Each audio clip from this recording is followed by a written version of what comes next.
Welcome back to the bullshit.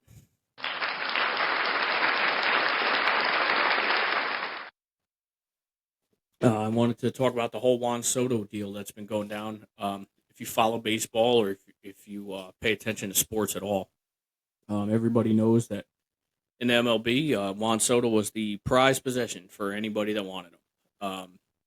Everybody knew he was going to get a huge contract. Weren't a lot of teams involved. I thought more teams would get involved, but it was really about four teams that kind of threw their hat in the ring: the Yankees, the Mets, the Dodgers, and I mean the Blue Jays threw their hat in the ring, but he wasn't going to Canada. He wasn't going to be a Blue Jay. Look, a couple years ago, Steve Cohen bought the Mets. Steve Cohen's worth over $100 billion. He told Met fans he was there to spend the money, and that's exactly what he's doing. He started with the Lindor deal. He gave Lindor about $300 million. Now, to be fair, it wasn't until this year that he actually started earning his paycheck. But Steve Cohen spent the money, man. Yankees made a good offer to Soto, 15 years, $760 million. He turned it down. Cohen jumped in with 16 years, 765. Now, he did get a whole bunch of incentives. He gets incentives if he wins an MVP. If he finished top five MVP, he did get a suite at City Field, four premium seats at City Field, security for his family, on and off the field. So I mean, it was a good deal for Soto. Juan Soto's a 285 hitter. That's what he is. He's a 285 hitter, and he's an average fielder. He does have Gold Glove moments, but he is an average fielder. But he's gonna walk 200 times a year. He's gonna be on base all the time. He's definitely feared in any lineup. Um, he was worth the money. Steve Cohen did exactly what he said he was going to do. I can't be mad at that. Just for context, I'm a Yankee fan. I'm a Yankee fan. I truly believe the Yankees made a valuable offer and an offer that most people would have signed. Look, Steve Cohen beat us at our own game. I can't be mad at that. He made a lot of Met fans happy. Um, and I believe that was the plan. I mean, that's what this is all about. It's all about winning. He thinks that Juan Soto is going to help them win. They were only two games away from it last year. 2 games away from making the World Series at least. You know what? $765 million, a lot of money. Juan Soto is a generational talent, and he's going to make a huge difference. Now, I can see in 5, 6 years him becoming a full time DH. You don't want a guy like that hurt, especially if you're paying him that much money. But he was definitely worth it. Yankees kind of deferred a little bit. They went out and got some pitching when they lost out on the sweepstakes. But Soto set the market. Not a lot. There was a couple free agents that had signed before him, but until Soto really signed, um, there wasn't a lot of free agent talk. Wasn't a lot of contracts being signed. So, um, I mean, look, Soto's a great player, but Steve Cohen, he's doing exactly what he said he was going to do. He's using the Mets as his toy. That's what it is. He spent up the money. He's going to keep spending the money. I wouldn't be shocked if he tries to go out and sign Alex Bregman. Alex Bregman, third baseman, who's I guess he's not an Astro anymore, but he's been with the Astros for 6 years. He's the top third baseman on the block, and he'll give him the money. I mean, I wouldn't be shocked if somebody makes Bregman an offer, and then Steve Cohen waits till the 12th hour and jumps in with a little bit more. I mean, Bregman's going to get 100+ million, maybe 200 million. He's a young guy, really good third baseman. Um, I think another issue with the Mets is they have the hole at first base. Pete Alonso's a free agent. I don't know. Obviously, I'm not in the Mets organization. I don't have the money. I'm not the GM, not the coach. I don't know if they've made any offer to Alonso, but Pete Alonso is the guy that they're going to want. It's more than likely he does sign back, but it's a chance the Yankees get him. Yankees didn't get Soto, but they went out and got Max Fried, which I'm okay with. Um, Max Fried cost them about 185 million, or 285 million. But he was worth it. He bolsters our pitching staff. Now we got Cole, we got Fried, we got Rookie of the Year, Luis Gill, who, and no Yankee fan is ever going to admit this except for me, but I've never heard of the guy until this year. Just plain and simple. I had no idea who he was. Even when we threw him out there the first time, I had no idea who he was. But that's what the Yankees are doing. This Juan Soto thing went on for a little bit longer than even I expected. He did get way more money than I expected. But Steve, look, I can't be mad at Steve Cohen. Yeah, I can't even be mad as a diehard Yankee fan. I would have expected the Steinbrenner to do the same thing. Look, ownership has the money. I want them to go out and get the best player available for whatever money it takes, and that's what he's doing. He's doing whatever it takes. He wants to put a winner on the field. And now there is some talk about the Mets being the Yankees' big brother now in New York. Let's relax. The Yankees are a first-rate organization. They have been for 100 years. They're the most winning organization in all of sports.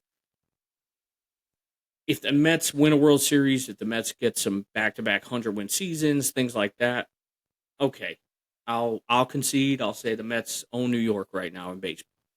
They don't. Everything's on paper. Um, Yankees have done this for years. Yankees have always put great teams together on paper. It never produces when it's time to play the games. Let's see it in action.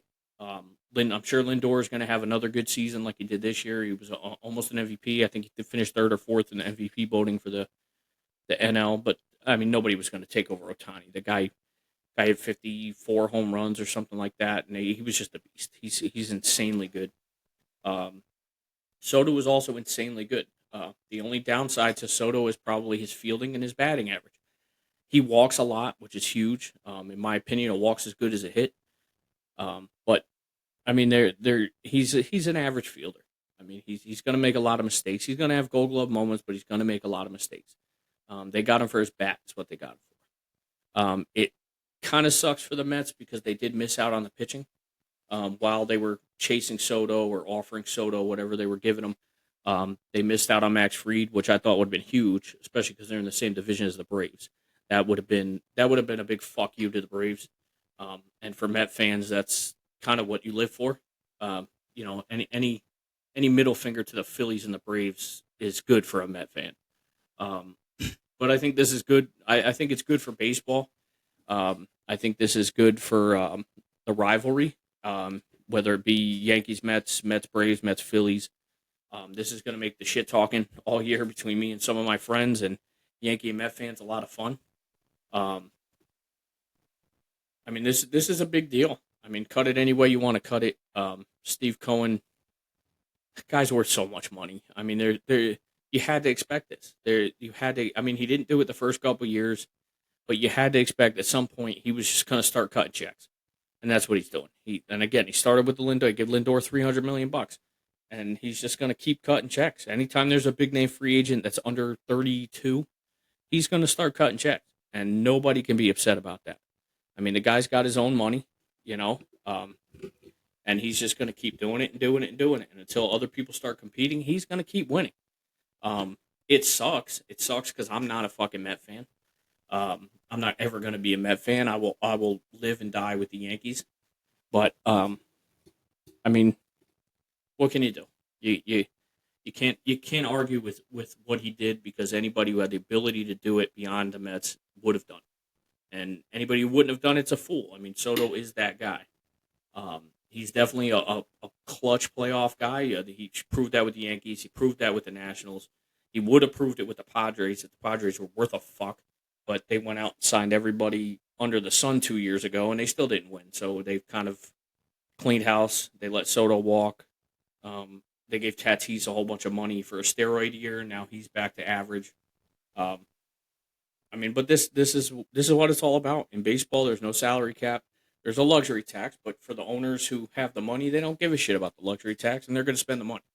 I know the Dodgers sort of found the gray area, or the loophole when it comes to the luxury tax, and they took it a step further. They gave a lot of guys a lot of money, but deferred all their money until after they retire. So in the short term, they're paying very, very low salaries as the seasons go, and they don't get hit with the luxury tax. Um, Outside of really, I think the Mookie Betts contract, just about every player making more than $100 million is deferred money for the Dodgers. But I mean, really a three-team race for Soto. I mean, I think the San Francisco Giants got involved, but the Giants get involved with every free agent every year, and it's very rare that they actually grab one. Now they won the Snell bidding last year, but that was more. Snell signing out of desperation. He had nowhere else to go.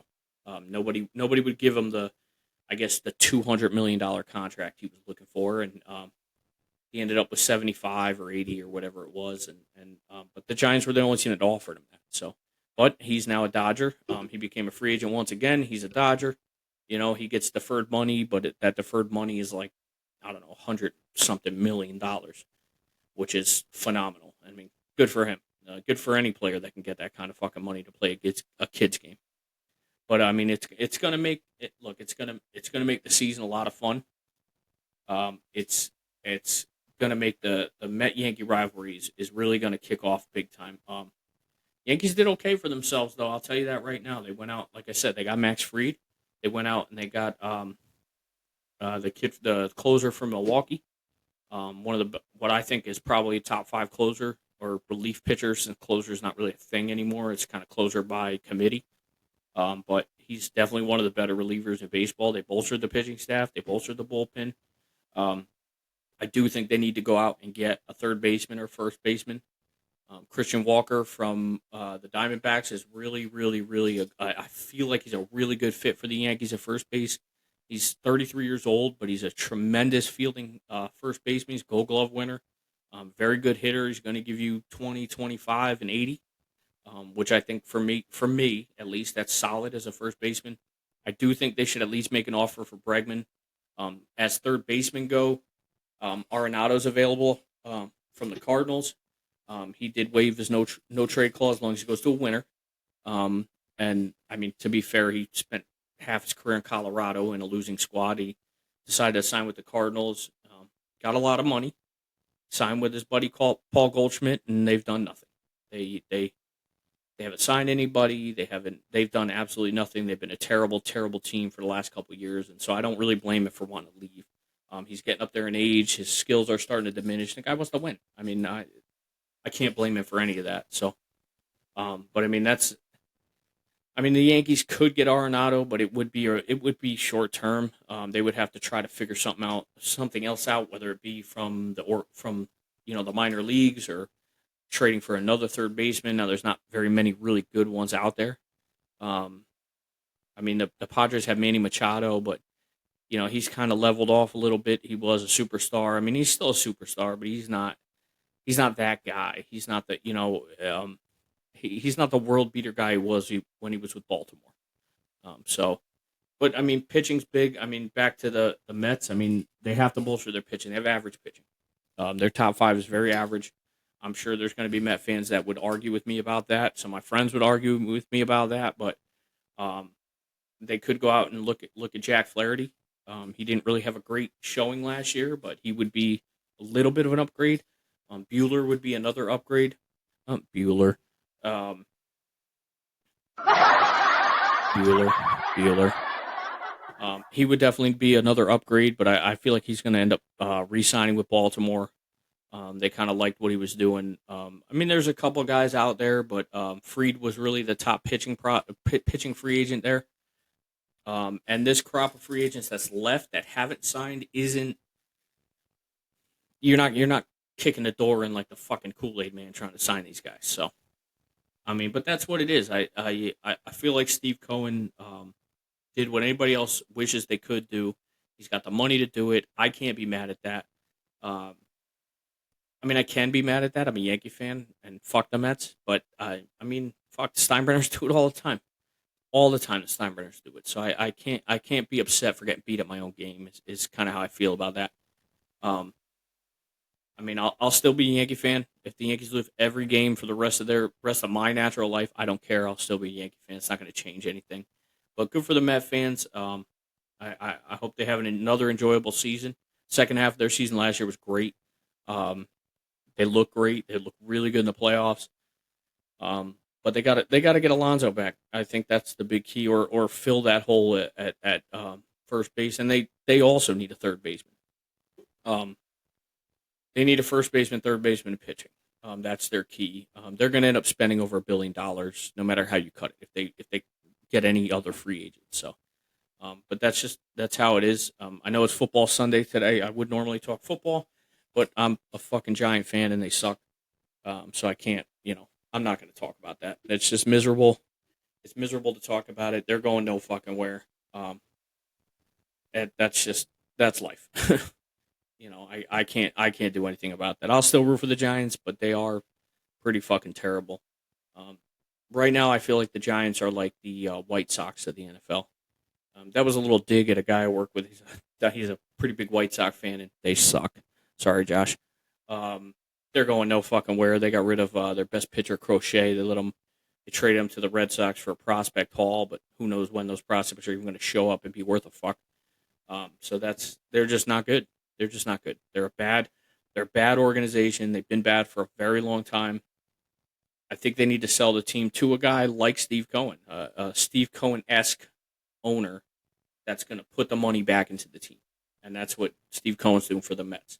The Steinbrenners have done for the Yankees. It's what Cohen's doing for the Mets. It's what the Dodgers ownership is doing with the Dodgers. These teams that are always playoff bound, always World Series bound, are teams that have owners that put the money back into the team. White Sox aren't doing it. There's a lot of A's don't do it. Tampa Bay Rays don't do it. The Rays got their own. They don't even have a stadium to play in right now. So, who the hell knows what they're going to do? But it's it's bad for a lot of teams. Kansas City has started to do it. They started to keep a lot of their prospects instead of trading them away. Kansas City and Oakland used to be a farm system for the Yankees and the Mets. A lot of good players came from those organizations that were just either they let them walk in free agency or they just gave them away for nothing. So, but some of those ownership teams are putting the money back into the team. Um, the White Sox have to do that. They have to get rid of it. They gotta ownership has to sell it. They got to sell it to somebody who wants that team and wants to put the money in. Jerry Reinsdorf owns the Bulls and the White Sox. I'm sure he owns a bunch of other shit too. Guy's a billionaire, but he's very old. He runs from the old school.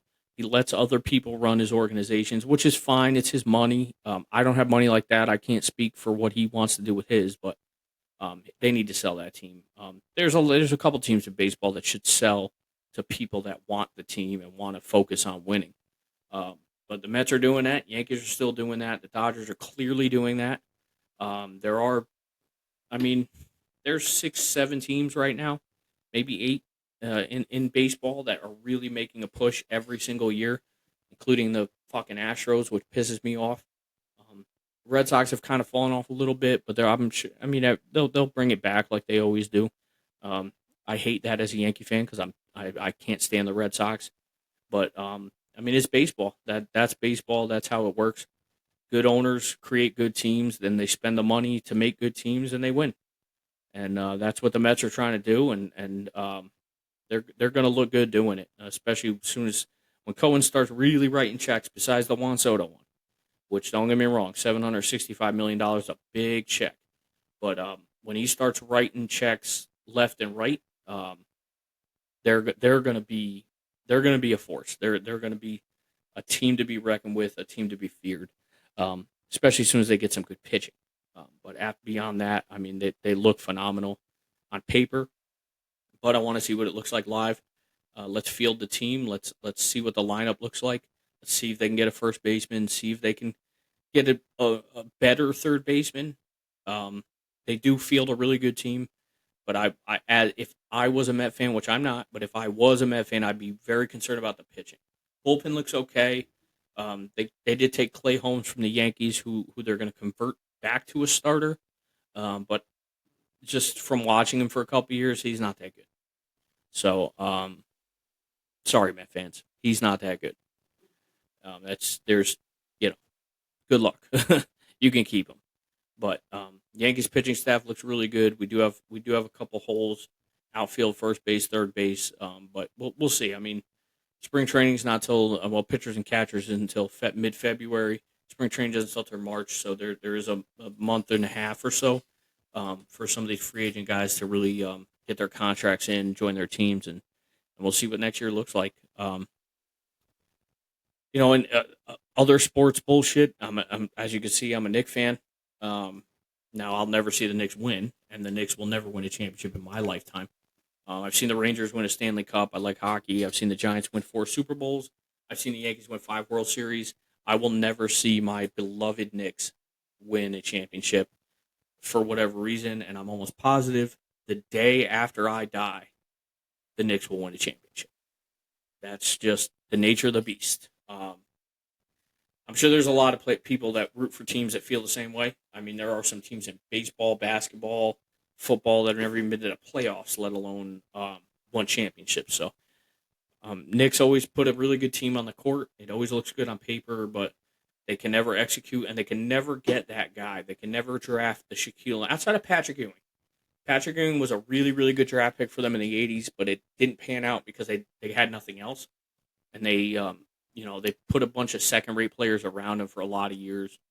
He made it work. They did go to 2 championships, but they've never had that guy. They've never gotten the Shaquille O'Neal, the Kobe Bryant, LeBron James, the Kevin Durant. They've never had that draft pick. They've never had that guy. Jalen Brunson is very good.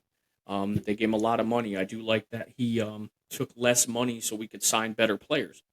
But again, he's a superstar in his own right, but he's not that guy. And the Knicks have never had that guy. Bernard King probably would have been that guy in the late '80s, but if your knees go, you can't play basketball. If you got bad knees, you can't play basketball. That's lesson learned. But I mean, that's just what it is. I'm still excited to watch basketball. I still love the Knicks, but they're gonna let me down like they always let me down. I feel for Bills fans is how I look at it. Me being a Knicks fan, I'm sure is exactly how the Bills feel. The Bills have made a lot of Super Bowls, never won. The Bills always look really good, never win. Knicks are the same way. Knicks are the Bills of the NBA.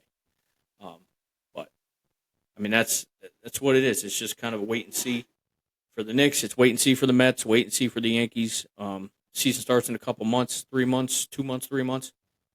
So it's going to be a lot of fun. Sports this year is going to be a lot of fun to watch. Football season has been pretty exciting. College football, they got the playoffs going on. 12 teams on this Thursday coming up, which will be the 19th, December 19th. I'm going to have my brother-in-law Steven on, and he's a college football nut, and we'll get deeper into the college football playoffs and our thoughts on it and everything like that. I'm gonna have a few people on here. We're gonna do some top fives with everything. It's gonna be a lot of bullshit that gets talked on here. Today just happened to be Juan Soto and baseball, but generally the bullshit's gonna fly around here as this thing gets bigger. As I do it more often, as we're on here more, there's gonna be a lot of bullshit that gets spewed around here. So and a lot of shit talking because that's the fun part. But other than that, that's all I have for today. This is me signing off. What a weird way to end that. This is me signing off. You know what? No, it's called bullshit, right? So this is me getting the fuck out of here. I'm out of bullshit to spew. Yeah, the non-studio audience is happy that I'm getting out of here. But yeah, that's it. I'll be back. I'm pretty much going to do this every day. It'll be something different every day. I don't know what it'll be until I say something. But other than that, it'll be a lot of fun. And I hope everybody keeps watching when they watch. All right. See you later.